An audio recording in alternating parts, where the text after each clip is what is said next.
I think the good thing here is a lot of research going on right now. So for me, speaking of research, I want to ask you, because I know you have a very interesting research you got going on, looking at RMC and exercise. Please tell us more about it. I've read about it, but I want to learn more about it, and actually tell us more about what got you started into it, and expand on that for us, please. Yeah, no, thank you for asking. And I think that this is a study that has generated naturally a lot of questions in the community, and that's natural.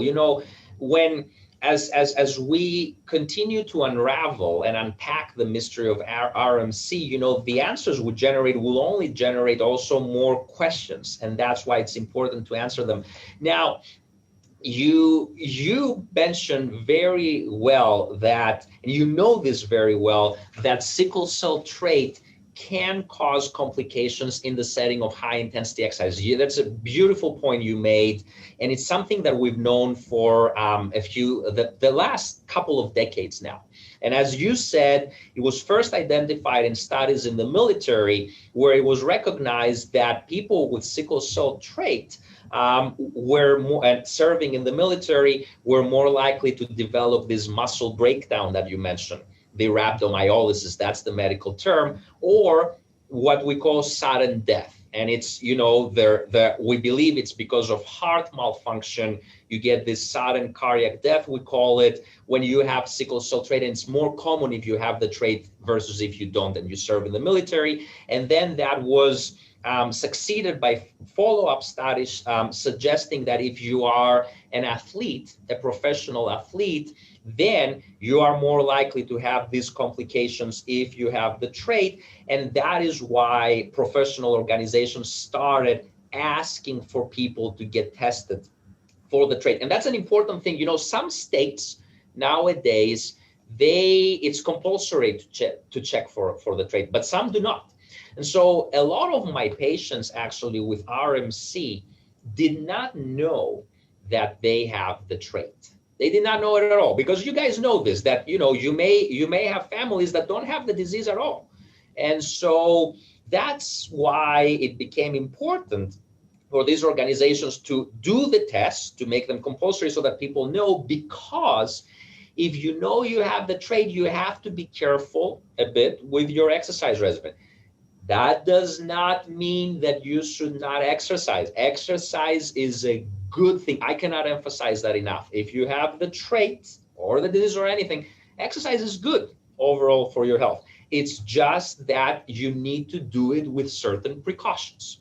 Why do you need to do that? The idea is, and it completely connects with what we said before, that if you go under very low oxygen conditions and you have the trait, your cells will sickle. And if they sickle, they'll start causing damage, not only in the medulla, but in the muscles, hence the muscle breakdown, potentially in the heart, hence the heart, malfunction causing death. And so once you start thinking about things in this way, then it actually makes sense that if you do high intensity exercise, like the kind of intensity that can cause rhabdomyolysis or sudden death, then you may be more likely to also damage the medulla more. Makes sense. And so if, based on what we said, RMC is a disease, a rare disease that can happen because of the damage in the medulla, if you cause more damage in the medulla by doing this high intensity exercise, then you may be more likely to develop RMC. And this, when we realized that, that's what explained why, as you said, a lot of people who develop RMC are very highly athletic, professional athletes or not, highly athletic. And, once we started sharing that recently with the RMC community, they said, oh yeah, it makes sense. They realized, a lot of them went back and said, oh yeah, but not everyone who develops RMC is highly athletic. That's a key thing. It's kind of like smoking and lung cancer. Not everyone who smokes will develop lung cancer, and not everyone who develops lung cancer smoked first, but it is a risk factor. Why is it important that we identify this as a risk factor? Because, this came from our patient advocates. Back in 2017, people whose children or brothers or sisters were afflicted by RMC were telling us, we were working to find therapies and doing trials and trying to help the ones that developed the RMC, but they told us, don't just do that. Find out how to prevent this cancer, find out how to best screen for it, find out how to best diagnose. And at that time, in 2017, November 2017, it felt like climbing Mount Everest because we have no idea, how to even start. But that plea stuck with us. And we kept thinking about it. And then we made the connection that I mentioned about the exercise story. And that's when we realized that connection. And the thing is, that's why this is important, that this connection with high intensity exercise may be something that you can modify, because you cannot modify your sickle status. You have the trait, you can't change that, at least for the time being.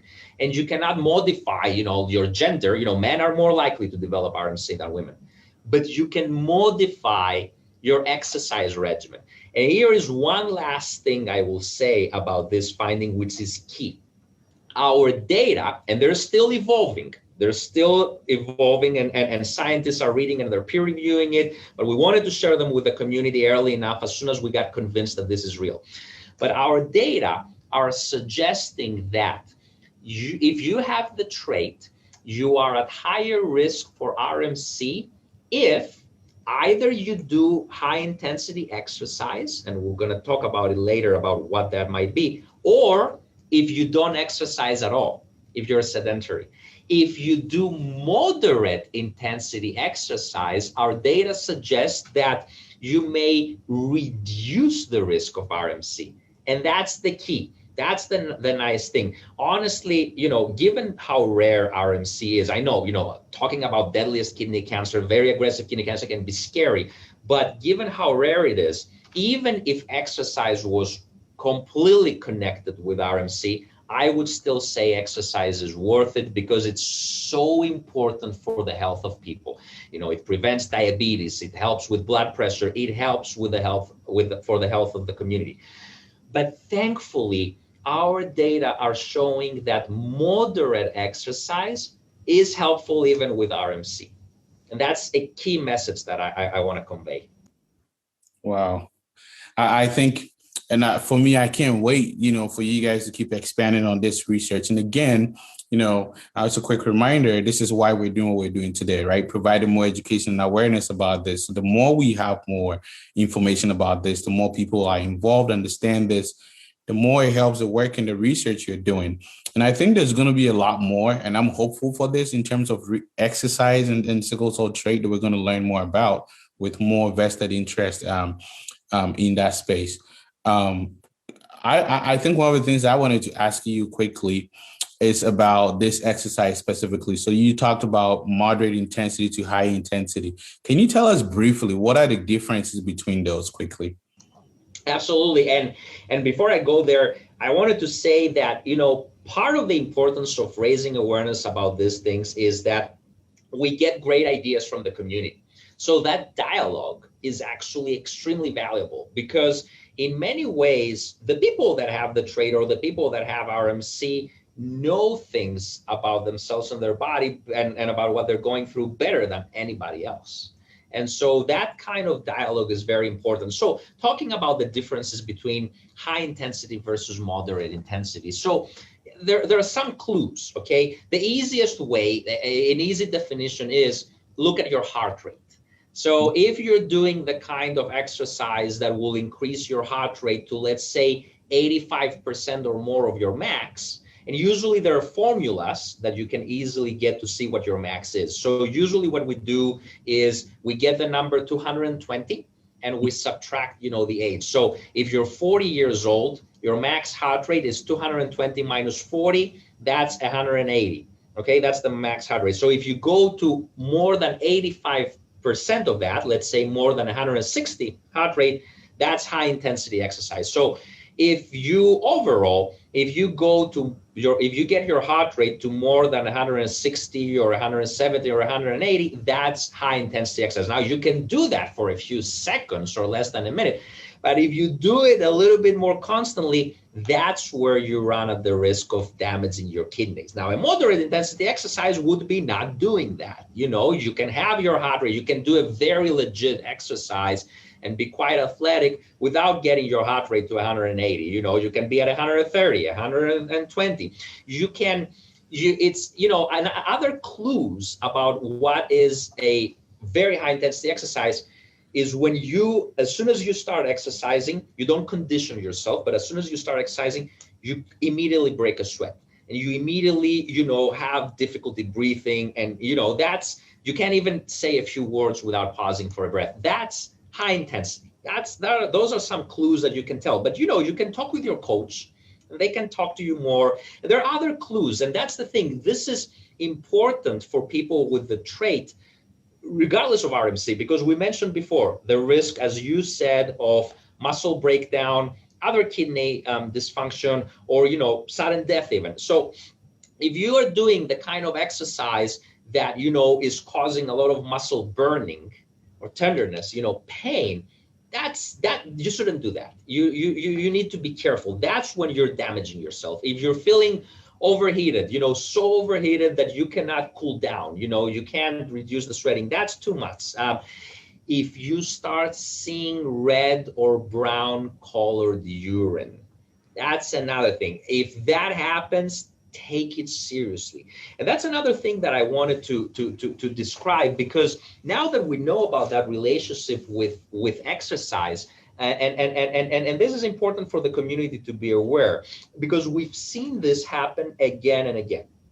What did we say is, to whom does RMC happen most commonly? Young people in their 20s who have the sickle cell trait. So mainly in this country, they're of African descent. So they're Black, mainly Black. They can be Caucasian, they can be Hispanic, but they're mainly Black. So young, Black, male, more commonly in male.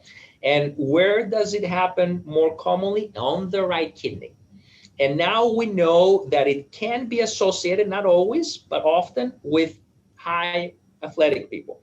So if you have somebody who comes to the ER, and you're a physician, and that somebody is young, Black, and male, and athletic, because many will not know their sickle status, that's the key, and you do an ultrasound and they tell you, I have blood in my urine, you need to look into this, because you're not supposed to have any blood in your urine when you're 20. And you do imaging and you find a mass on the right kidney, that's RMC until proven otherwise. It very likely may not be RMC, but you cannot afford to miss this, okay? So what do you do next? You think RMC immediately. This is RMC, I need to rule out, make sure it's not RMC. So you check for sickle cell trait, because they may not know. If they have sickle cell trait, the chances go even higher. And then you need to do all of the workup. Feel free to contact us, look at the guidelines we're making, how to diagnose early and treat it.